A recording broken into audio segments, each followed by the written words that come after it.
headlines from an African perspective. Good evening and welcome to Africa World Hour. This is Channel Africa, the African perspective, broadcasting live from Johannesburg, South Africa.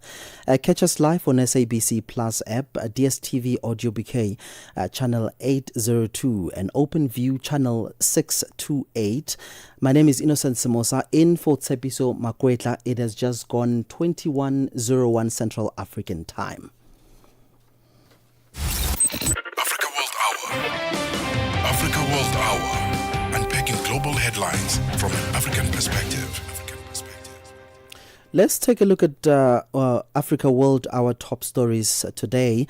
President Cyril Ramaphosa has expressed his sadness at the passing of Mthethwa. The president extended condolences to his wife, family and the Department of International Relations. Ramaphosa hailed his contributions to strengthening ties between South Africa and France. The president's spokesperson, Vincent Magwenya. President Ramaphosa offers his deep condolences to Ambassador Mthethwa's wife, Ms. Phylliswe Buthelezi, and the ambassador's extended family. The president extends his sympathies to the Ministry and Department of International Relations and Cooperation, and in particular officials in our embassy in Paris. The president's thoughts are also with the extensive network of partners and stakeholders, including the French presidency and the Ministry for Europe and Foreign Affairs, with whom Ambassador Mthethwa had established a strong relationship since his diplomatic appointment in December 2023. The African National Congress Party says it is saddened by the news of the passing of South Africa's ambassador to France, Nathi Mthethwa. Mthethwa's body was found at the Hyatt Hotel, where, according to reports, he died from a fall from the 22nd floor of the hotel. The party has sent condolences to his family. Ditaba Tsotetsi reports. Mthethwa served in multiple ministerial portfolios, including as Minister of Safety and Security between 2008 and 2009, Minister of Police between 2009 to 2014, as Minister of Arts and Culture between 2014 and 2019, and also Minister of Sports, Arts and Culture between 2019 and 2023. He was appointed as an ambassador to France in December 2023. The ANC says Mthethwa played an important role within the organization. Human Rights Watch has warned that deepening repression in Tanzania threatens the credibility of the October 29 general elections. In a new report, the group points to mounting pressure on independent media, with journalists being forced to take down articles and opposition parties forcing intimidation and restriction on their activities. Civil society groups have also reported harassment. African researcher at Human Rights Watch, Noma Tamsanga Masiko Mpaga. For Tanzania, in the lead up to the elections that are scheduled for October 29th this year, they paint a pretty bleak picture. And I think for us as Human Rights Watch, even, deciding to embark on this research was because we had been observing and also hearing from local NGOs on the ground about, the authorities clamping down on the activities of the media, those who are perceived to be government critics, political opposition, and restrictive legislation and policy, the restrictions and blocking of opposition parties, the use of force, the arbitrary arrests, abductions, disappearances, killings, torture and ill treatment.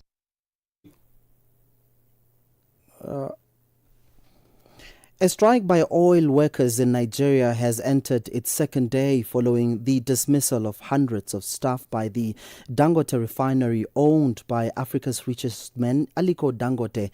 Analysts warn that the dispute could threaten fuel supplies and disrupt trade across the region. The BBC Ijoma Ndugwe has the details.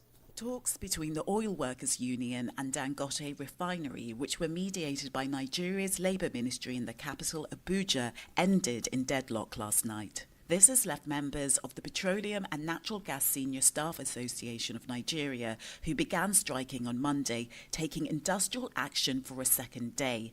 It's an escalation of a row that erupted last week after more than 900 members were dismissed from the refinery for unionising, a spokesperson from Pengassan told the BBC. Ahoy, matey! Captain here to help, right, boys? Set sail with us on a digital voyage like no other. Channel Africa has a trove of awesomeness. That is our website and social media pages. Tell me, why are you here? We want you to be part of our adventure. The winds are changing, Captain.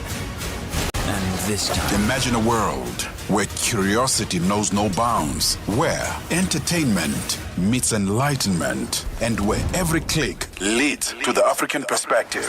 Visit us on our website, www.channelafrica.co.za, or follow us on Instagram or on X at Channel Africa One. Go on, like us on Facebook at Channel Africa One.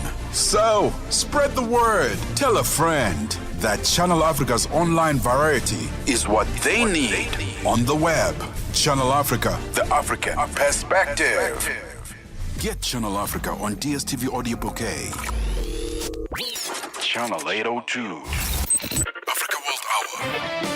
Africa World Hour. Unpacking global headlines from an African perspective. Artificial intelligence, AI, holds significant potential in the advancement of sustainable development in Africa. This is according to Dr. Anthony Ajayi, research scientist at the African Population and Health Research Center in Kenya.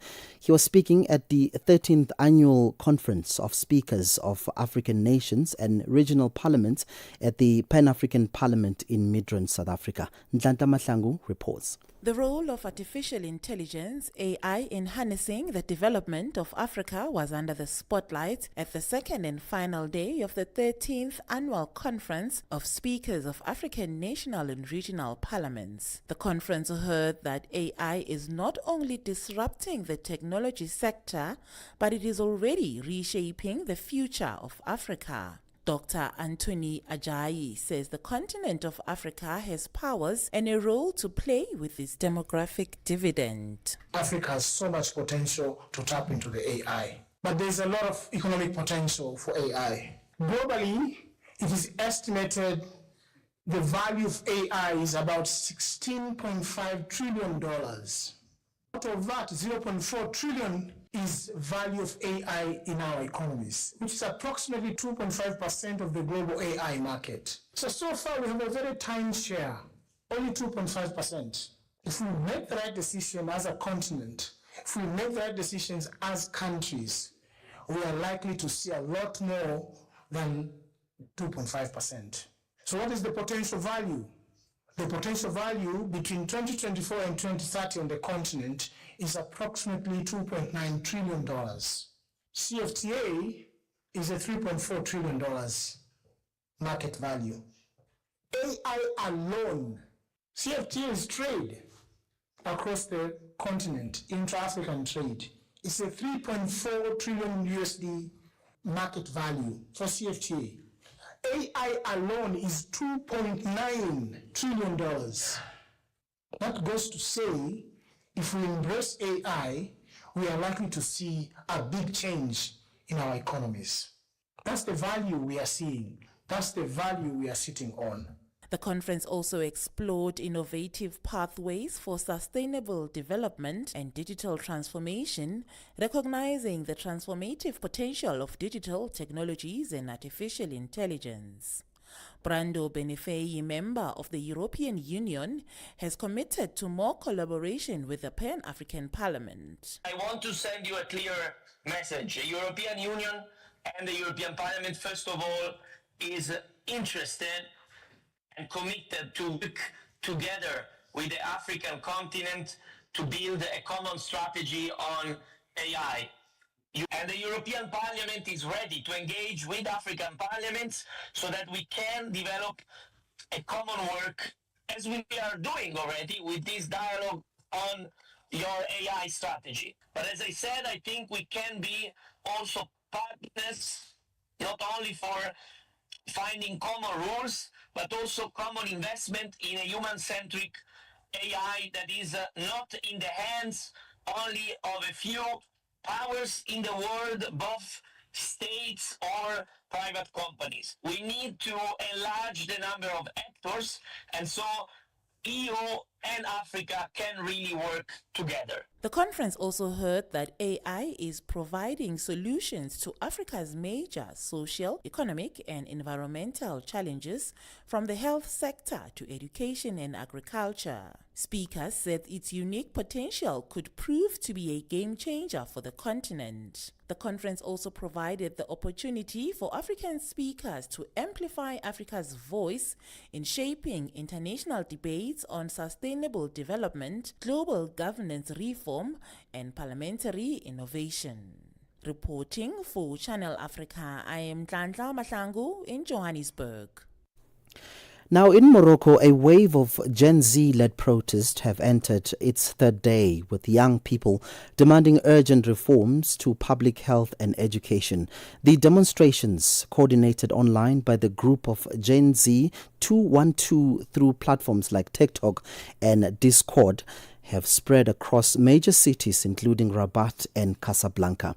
Protests accuses the government of spending heavily on international sporting events such as the 2030 FIFA World Cup and the upcoming Africa Cup of Nations, while neglecting vital public services. Anger has been heightened by recent tragedies, including the deaths of 8 pregnant women at a public hospital in Agadir. To expand on this, we are joined by Ibrahim Dean, a North Africa and Middle East expert. Mr. Dean, thank you so much for making the time and welcome to Channel Africa. Thanks for having me. Yeah, perhaps let's begin by this story. I mean, it has been making headlines. This Gen Z are out and about. What do these led protests reveal about the state of governance and social priorities in Morocco today? I think one is we need to first see what the Moroccan system, how it is constituted. So, basically there's a parliament ruled by a prime minister, but overall power is still the monarch. And, in the situation, there has been protests, numerous protests over the years, especially in the past 10 years, with the Arab Spring, then the protests over treatment of people in the north. There's Sahrawi issues as well. Now, these protests come in this context that, there's a context where, participants or citizens have no real say in governance, that, corruption is increasing. Morocco has a, very low GDP, even though it's, has, I think, a third amount of millionaires in the continent. Healthcare, especially public healthcare, is severely depleted, as you were saying. As has been said, that eight people, passed away, pregnant women in hospital. And also, unemployment sits at, yes, 13%, but 35% amongst the youth. Between 15 to 24. And also, Morocco is hosting the African Cup of Nations and co-hosting the World Cup in 2030. And so, there's a call for this, in a sense, reprioritization of resources that, why is the parliament, why is the monarch actually, funding, a World Cup when there's no healthcare, when there's no education, when there's no employment. I mean, corruption perception in Morocco, for example, sits. 53% of people last year said that they perceived corruption at a local and government, national level, and that 1 in 3 Moroccans said that they have had to pay bribes to actually receive services. So that has frustrated the youth. And, using these new platforms, TikTok, Discord, Instagram, they've actually tried to, are organized protests in 11 cities. And I think there's been 200 arrests thus far. And Mr. Dean, how significant is it that this movement is being driven largely through digital platforms, as you've indicated, the likes of TikTok and, of course, Discord? Does this signal a new form of political mobilization in North Africa? Does it mean that now social media is at the center of this? Not necessarily. North Africa and the Middle East, was the home of the uprisings in 2011, 2010, 2011. Most of them fueled by Twitter and Facebook. So, social media has been used quite a lot. I mean, these populations and citizens are used to using. What, though, the new protests, which are different to the previous ones, is, before protests, yes, they were amongst, big swaths of the population, but, political parties tried to co-opt them.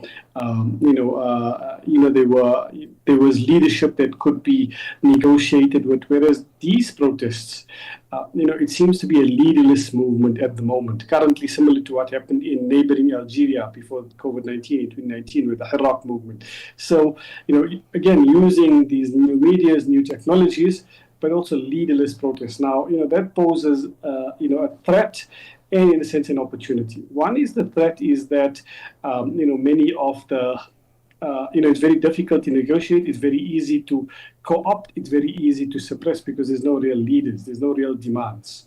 The opportunity, though, is that it's not tainted by old political forces, as was the case with, the 2011 February 20th protests, which died down quickly after, some constitutional reforms.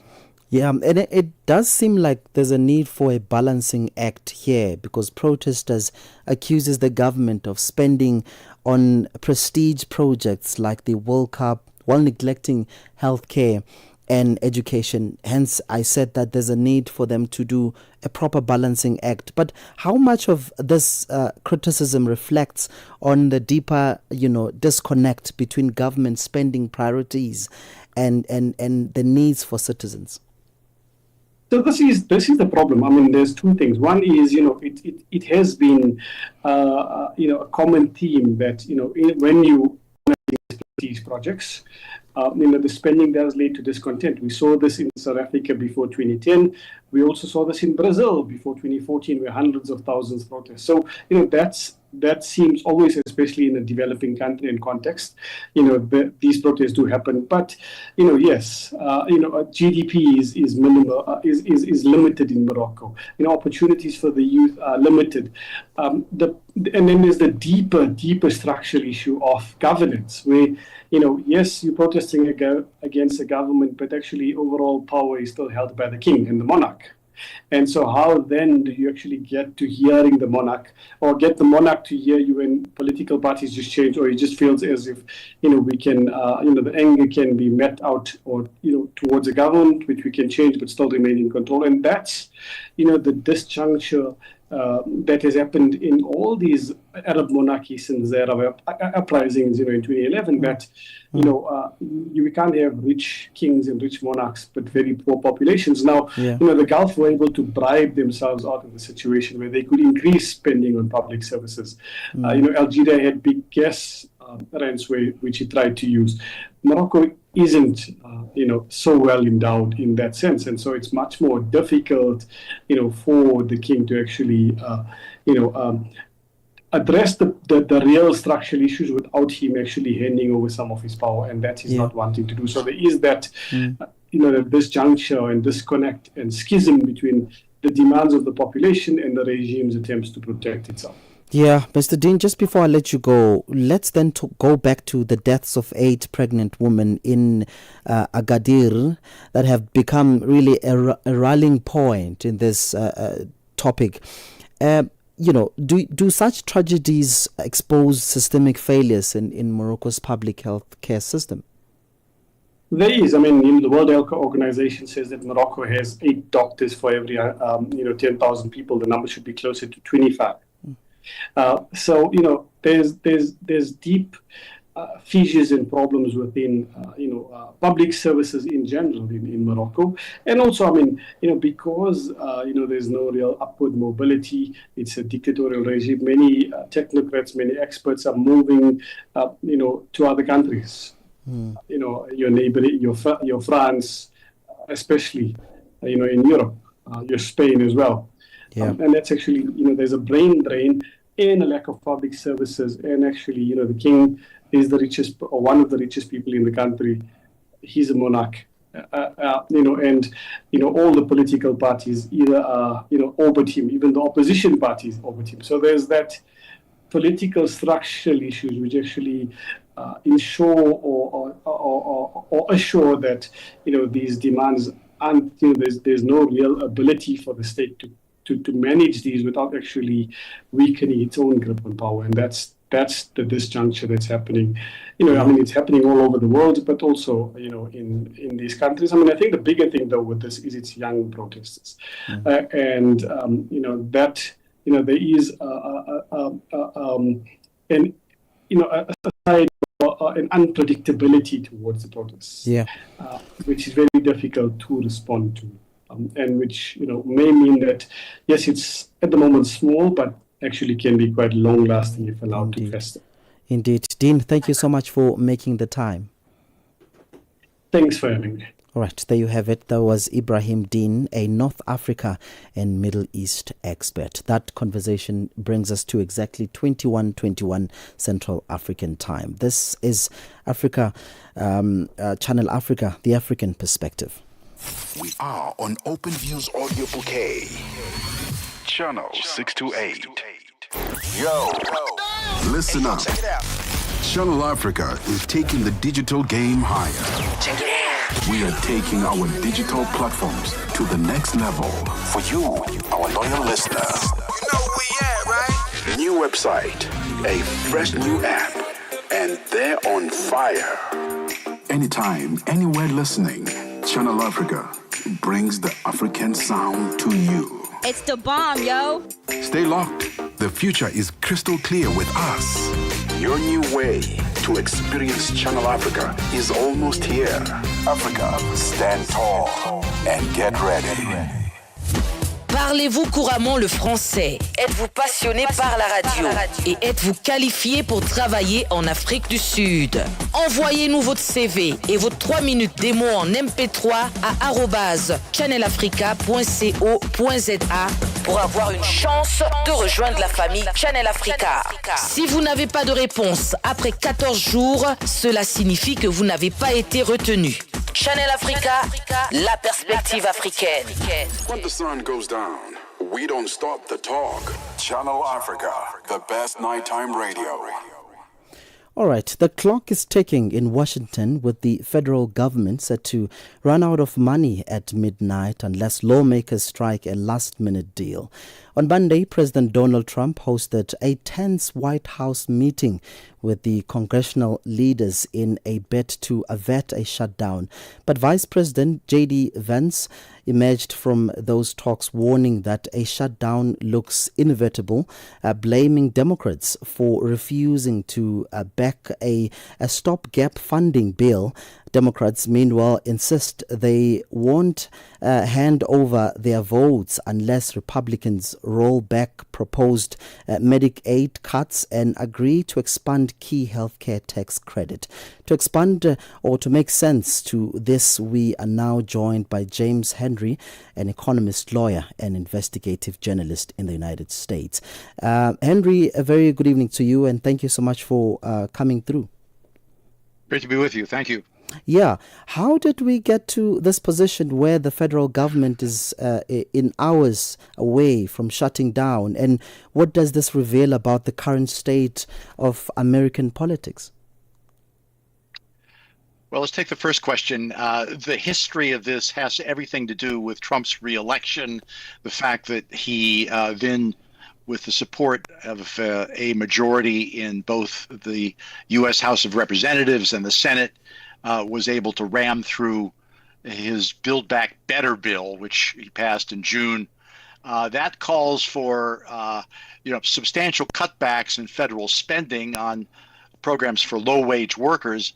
It has been a subject of huge controversy in the United States, but it also passed along a $4 to $5 trillion tax cut by extending the tax cuts he had passed back in 2017 to the rich. And most of the benefits of this $5 trillion tax cut go to the very top members of the class structure in the United States. And the problem with it is it creates an enormous deficit. This time around, he needs at least he's going to increase the federal deficit, which has already been surging by $3 to $4 trillion to pay for this plan. So the Democrats back in March went along with an extension of this plan, and I think they regret it because the American people said, wait a minute, we are upset about this. Where's the opposition party? And where's the vocal leadership that we expect from the Democratic Party in these times? So this time around, the stage is set for this confrontation, and for a lot of technical reasons, the Senate requires 60 people to vote in favor of a budget resolution, and that they don't have that without the Democratic support. Democratic senators have about 47 seats in the Senate. So this could very well be another shutdown. It won't be the first one. We had one, for example, in 2013, 2017 under Trump's administration for 36 days. These things come and go. Usually Wall Street assumes that this is going to be a passing fancy. It's just a political show. And we will soon get a compromise. I don't think we're there yet this time. I think this could go on. We're going to have Trump laying off as many as 100,000 federal workers. He's already decimated the federal workforce this year. Civil servants of all kinds are being forced out. It's going to cost billions of dollars to give them the benefits they've earned. And so this is going to have a lot of side effects on the American people. I mean, public parks are going to be closed, for example. National parks that many millions of Americans of all political persuasions love the outdoors. So, but the most important effects will be on people who will no longer have access to Obamacare. The price of Obamacare is slated to double. That was the program that President Obama put in specifically to help lower income people afford medical care. So you're going to have a dramatic increase in the number of people without medical coverage. You're going to have veterans who are losing their benefits. They're going to be very upset about this. You'll have states like New York suddenly having to cut drastically because of the aid reductions and the reductions in the aid they get from the federal government. So this is going to have a lot of far-reaching effects across the board. Yeah, indeed, James. And ordinary Americans will be affected on the ground. Another shutdown, as you rightly put it there. But James, President Trump and Vice President Vance are placing the blame squarely on Democrats. In your view, is that a fair criticism, or the impasse is more complex? I think the complexities have to do with how the Trump administration got into power, and so the responsibility for that does drift over in the corner of the kind of corporate Democrats, as we call them. Trump is in his second installment behaving in a way that's much more radical than he did the first time out, and he's gotten rid of any semblance of moderation within his regime. He's going within his administration. So we have the anti-immigrant arrests that are going on. They're arresting U.S. citizens in some cases. He's calling out the military conference that they had in Washington. He made a speech to 800 representatives from the Pentagon that he had summoned to New York, and he basically declared war on the left in the United States. So there's a whole effort here on the part of Trump, to turn this into a kind of March 1933 situation. I think what's his basic problem here is that his economic plans, as we're seeing with respect to inflation and economic growth, just not paying off. And I think Americans are very upset as the infringements on civil liberties and press rights. But what was really going to get them in the streets is the fact that his economics just don't make sense. I think one of the reasons he's in a hurry to do all this, sort of to have this confrontation domestically with the left and with Democrats, is that he is sensing that his economic plan is produce slower growth. It's going to have rising prices. The tariffs are generating revenue, but nothing like the amount that's needed to fill the deficit. And so this budget resolution confrontation is really a product of this complete deadlock within the federal government. There's just no appetite on the part of Republicans to compromise in this situation. And James, you outlined the scenarios if this shutdown does happen. You told us what we can expect in the coming days and ultimately who stands to gain and lose. But then the question then, my next question is, just before I let you go, what does this crisis tell us about the ability of Washington to govern, if I can put it that way, to govern effectively in a very much polarized era? Well, the United States is up for a wake-up call. We are really riding a stock market boom, which is turning into more and more, appearing more and more to be a bubble that was based on basically the top 7 or 8 AI companies. And the AI bubble is magnificent from the standpoint of investors, but it is defying the laws of gravity when it comes to looking at the ratios, historically speaking. So all it would take would be for that bubble to pop, and maybe this budget crisis in Washington will do that. The second thing we're seeing is more and more countries like South Africa, not necessarily Russia and India, but or China, but we see middle tier developing countries becoming independent on their own and figuring out, hey, we just can't rely on the United States as a business partner here. So Mexico, Canada, most of the countries in South America, not Venezuela, we're attacking them, but Colombia, Chile, these are all countries that we've developed strong relationships with, and they're basically throwing up their hands looking at U.S. policy. South Africa, I know, is a particular victim of this with the 30% tariffs, all the aid cutbacks that have decimated people who are dependent on medical assistance in South Africa, just 1,000 different impacts. I think South Africa is struggling right now in many ways to deal with the side effects of all these perturbations in Washington, but they should get used to the idea that there's a non-U.S. set of democracies out there, including many countries in Europe, that are going to be looking around. It's going to transcend the global South, global North divisions, and we have a chance here to build a democratic alliance, I think, that will be quite strong and independent, and that's a good product of this crazy regime we have in Washington. Yeah, James Henry, it's always good to listen to your intriguing views. Thank you so much for coming onto the show. Good to be with you. Thank you. All right, there you have it. That was James Henry, an economist, lawyer, and investigative journalist based at the United States of America.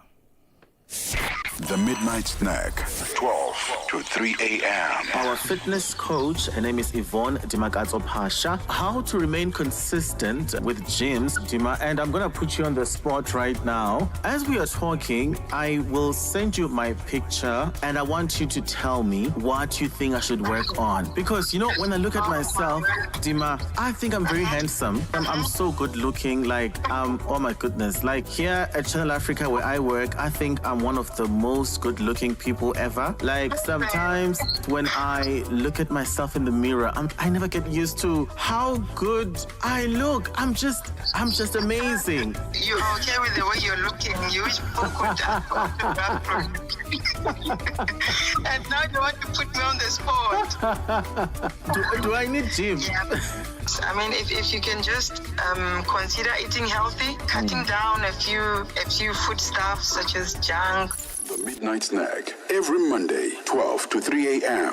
with Chanduko Ligege. Africa World Hour.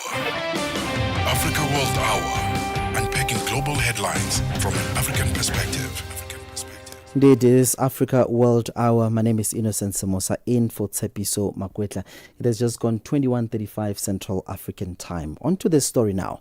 Nigeria, Africa's most populous nation and one of its largest economies, is grappling with a deepening poverty crisis. Before the COVID-19 pandemic, about 31% of Nigerians lived in poverty, but since then the situation has worsened drastically. Fresh data shows that an additional 42 million people have slipped into poverty, pushing the rate up to roughly 46% by 2024. To talk to us about the lived experiences of the people of Nigeria, we are joined by Martins Olojo, a public affairs analyst in Nigeria. Martin, thank you so much for making the time. Welcome to Channel Africa. Yeah, thank you. Yeah, I understand that tomorrow you're celebrating your 65th Independence Day, and that comes at the time when the country is facing this challenge of poverty. Recent data shows that 46% of Nigerians now live in poverty, with over 133 million experiencing, malnutrition and poverty. How did the country get to this point?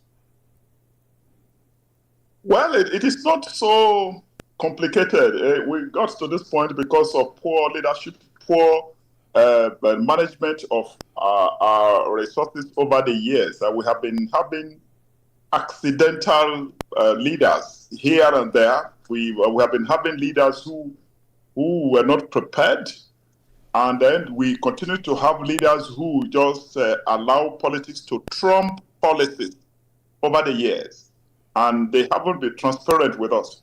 But by and large, they haven't been serious with management of the economy.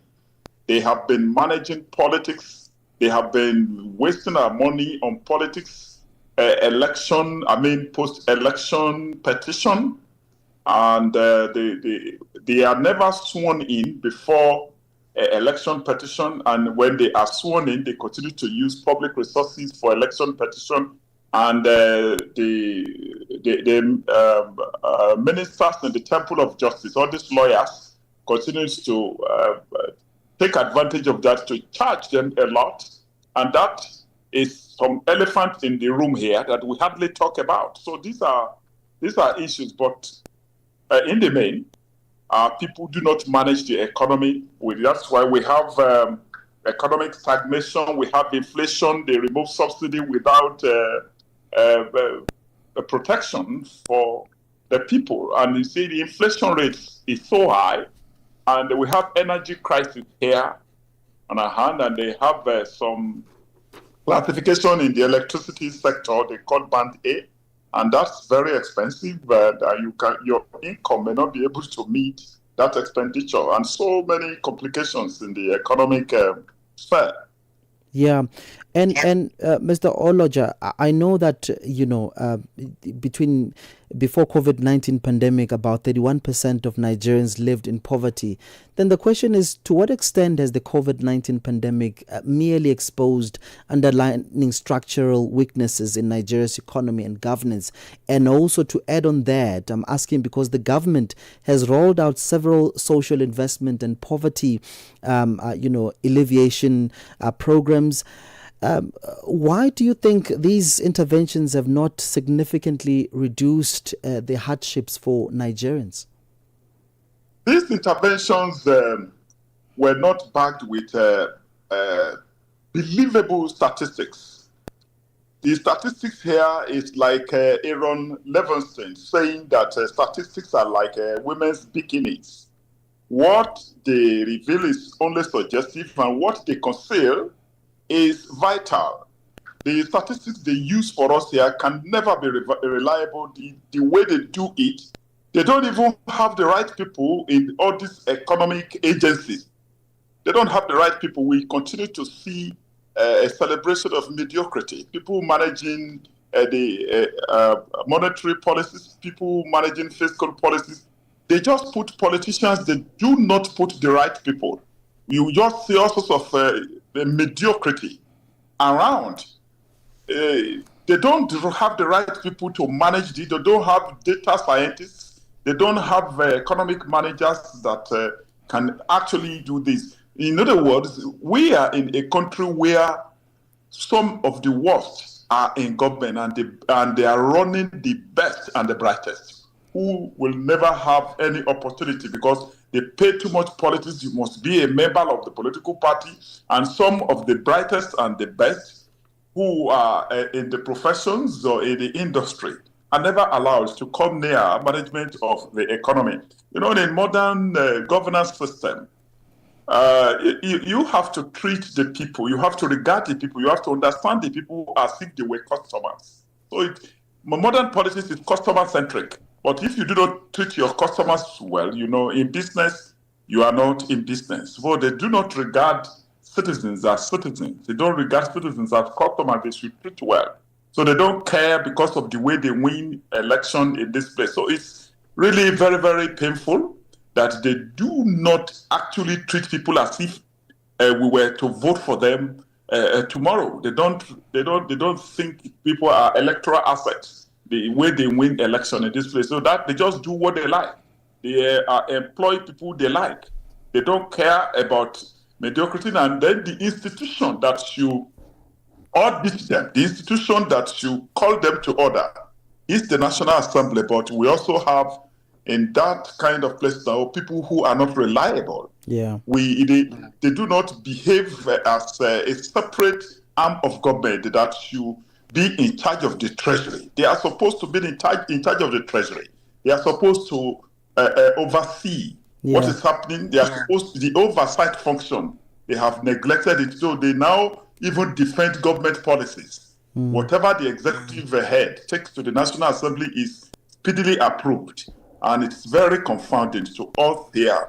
And these are some of the complications that we are facing here. Yeah, I hear you're speaking about mediocrity, and I get a sense that you don't believe that political classes are genuinely prioritizing poverty. But just before I let you go, Mr. Oloja, what are the risks of allowing poverty to deepen unchecked? And I'm asking because we're speaking about issues around in terms of the insecurity, migration, and political instability. No, definitely. These are they risk all this political instability, because I think they risk this danger of assumption that everything will go well. They can always use money to just make people to be quiet, but it's usually not so, because our society tool is still sophisticated.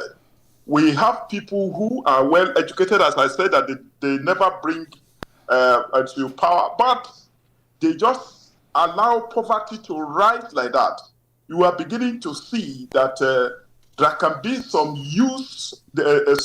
some youthful exuberance, some hostility, and if you check the social media content in this place, you see people are complaining and people are doubting how they are going to win election next time because they don't care. No. For instance, tomorrow now there will be no celebration of the 65th anniversary. They have cancelled the parade. They don't care. And even most of the political leaders are not in the capital here to celebrate Nigeria's 65th anniversary. So they allow poverty to deepen, and they have some propaganda people who just use some data anyhow. And they themselves, they continue to praise themselves that we have managed the economy, we have stabilized the economy, we have done this one, inflation rate is coming down, but food inflation is not coming down in such a way that even you can deal with poverty. And it's really very surprising the way they just have this assumption that all is well. It is not well. And the media will continue to, we are even complaining about certain things here now, that police and some other security agencies just arrest media people anyhow on some flimsy excuses using cyber security act to just arrest some journalists. In Nigeria, it's confounding, and you see the Nigerian Guild of Editors and Nigerian Press Organization normally issues statements regularly about the danger of suppressing the rights of individuals. All right. The danger of suppressing the press. And this is what we face in this place at this moment. All right. Mr. Martins Oloja, thank you so much for really making the time. No, you're welcome. There you have it. That was Martins Oloja, a public affairs analyst in Nigeria. We are on Open Views Audio Bouquet. Channel 628. Got something to say? Are you passionate about issues that matter? Do you have a voice that deserves to be heard? Well, we've got the perfect platform for you. Call in or drop us a WhatsApp on +27 63 406 9126, and we will call you back so you could have your say and be part of the conversation. 30 years of age. I just turned 30 on the 15th of November. So that's who I am, you know. It's not just talk. It's your chance to air your views, share your opinion, engage with a community that values your perspective. Follow us on our social media. Visit our website at www.channelafrica.co.za and get ready to share your views on Channel Africa, the African perspective. Africa World Hour. Africa World Hour. Unpacking global headlines from an African perspective. On to the story now. In the lead up to the highly anticipated Y20 Women's 20 Summit, the University of Johannesburg Centre for the Study of Race, Gender and Class, together with the Human Sciences Research Council, UN Women, and the Africa Women Financial Inclusion Initiative, is currently hosting the Y20 Gauteng Outreach Dialogue in South Africa. The dialogue themed mainstreaming gender in G20 policy making, advancing economic justice for young women, brings key voices together ahead of the global gathering. At the event, Tendai Mugabe from the Africa Women Financial Inclusion Initiative highlighted the critical importance of closing the gender gap in financial inclusion across Africa. Tendai joins us now for more. Tendai, very good evening to you, and thank you so much for making the time. Good evening, Innocent, and all your listeners. Thank you for having me. Yeah, indeed. Earlier today, you have emphasized the importance of closing the gender gap in financial inclusion across Africa. Then the question is, what does the gap looks like today, and why is it so urgent to address? Okay, so the gender gap in the world is actually really big and strong.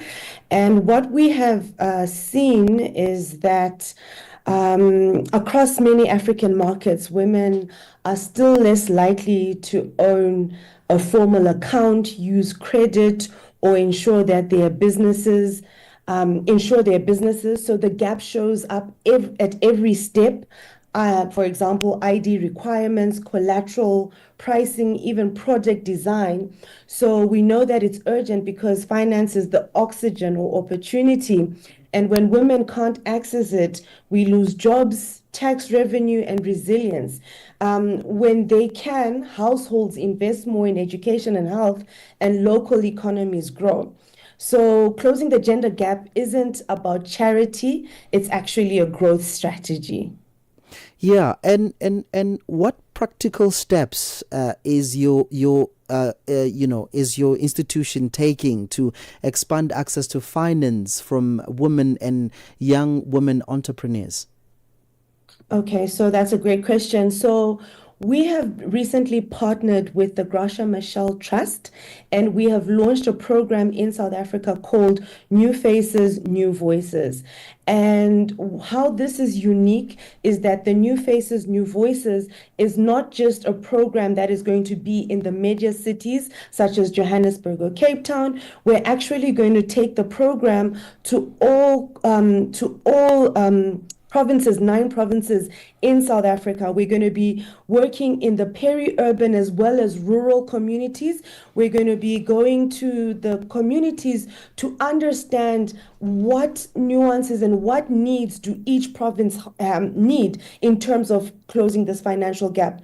We know, for example, that the problems faced by women in Joburg could be not the same problems faced by the women in the Eastern Cape. So that's why it's imperative that we get all the voices of each province and come on the ground and co-design women first products, together with the women in each of these provinces, so that we then are able to advocate for better policy changes that suit each and every province across South Africa.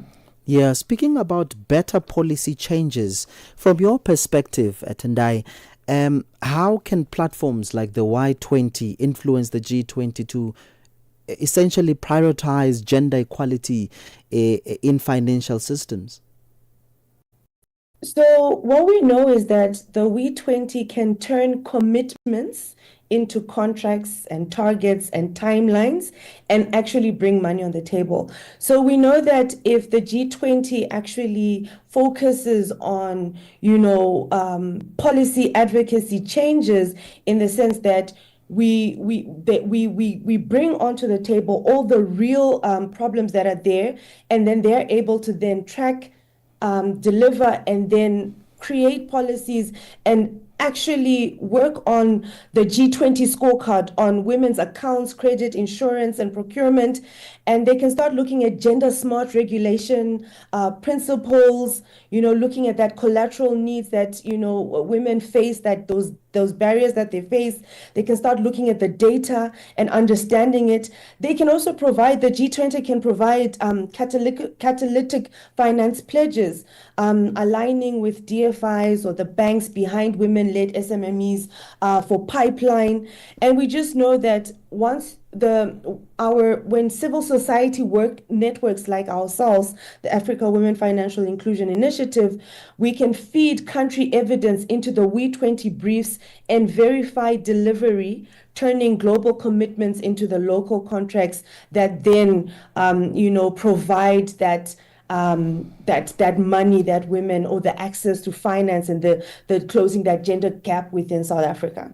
Yeah, and as Africa Women Initiate a Financial Inclusion Initiative, sorry to cut you there, Tendai, but what message would you give to a young African woman who want access to financial opportunities but really feel exhausted and excluded from mainstream systems? So I have a great saying that hope never dies.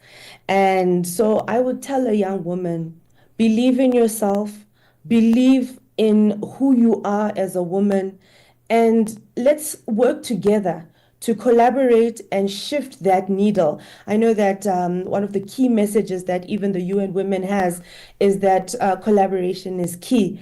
And therefore, I will tell them to start small, build their footprint, work on their digitalization skills, read. The internet is so wide and diverse right now. Go onto platforms such as LinkedIn, find what is out there for entrepreneurs, or what is out there for a young woman to be able to grow in herself, grow in her business, or in whatever she plans to do, and to look towards, seeing organizations such as the Africa Women Financial Inclusion Initiative, and see that we have doorways to mentors, training, supplier networks, lenders who are ready to serve women. So my last parting line to a woman would be, your data is your collateral. Save, trade, record, repeat, because we know that when women put their hearts into it, they really then shift the needle. Tendai,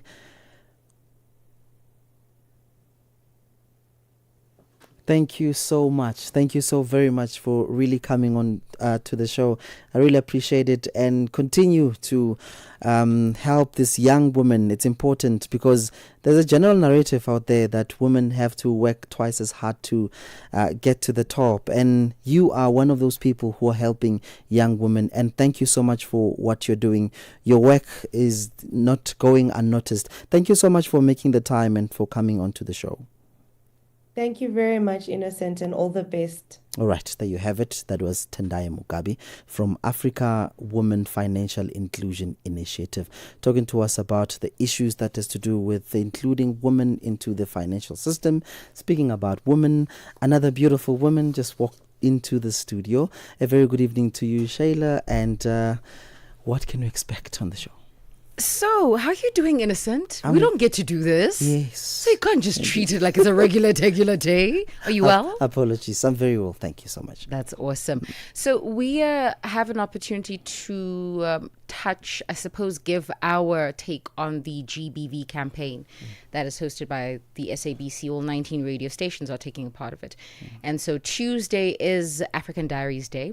Okay. And we get into conversations concerning GBV, but we take a very different turn, an important one, a sensitive one, might I add. We're going to be looking at human trafficking. Oh. So we will be speaking to Amy Arnold, who is a counter-trafficking investigator and trainer at Unchain Our Children, and she joins us to confront the harsh reality of human trafficking. A few things that I saw that were, for me, shocking was that you were studied as a victim for quite some time. It's not random. They, of course, are random incidences. So they can take years studying you. Because what happens is that you have people who are high-ranking individuals with all the money in the world. Yeah. And so they say, listen, they go into social media and they see somebody and they say, this is who I'm looking for. So criminals are becoming smarter and smarter. Listen, this was information that came out fairly around 2018. And this method has been used where they're alleged billionaires. And so they go onto social media, look for children, and scroll through posts. And if a child is young, yet showing signs of maturity to an extent, they nitpick on that child. And so what they then do is they send people into that particular country and study that child's motion. And then when they least expect it, go and abduct the child.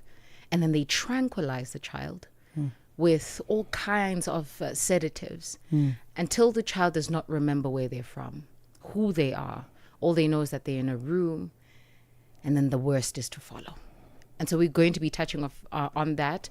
We're going to also be looking at contraception, family planning, right? And this we do in the very first hour. A lot I've found, listen, I could be wrong, but I've found that we don't know much about contraception. Now, we heard of Bill Gates introducing that 8-year-long contraception into Africa. The Namibian president saying no to the reception of this contraception. And of course, she has her strong reasons why. But this 8-year contraception or contraceptive is not new. Yeah, it's been in the but market. How different is it, the tablets one and the injection? How? That is what we're yet to find out, because it's not just tablets and injection. There are certain devices that are put in certain parts of your body. There are patches. There's quite a bit to consider when it comes to family planning, and so we look at that as well. This will be a twofold conversation. It will be sensitive, so I do need to conscientize our viewers that if you are sensitive, heed to this call, but don't leave. This conversation is crucial. I think as a father, it's going to be interesting to listen to that one. Yeah. All right. She's with you between now and midnight.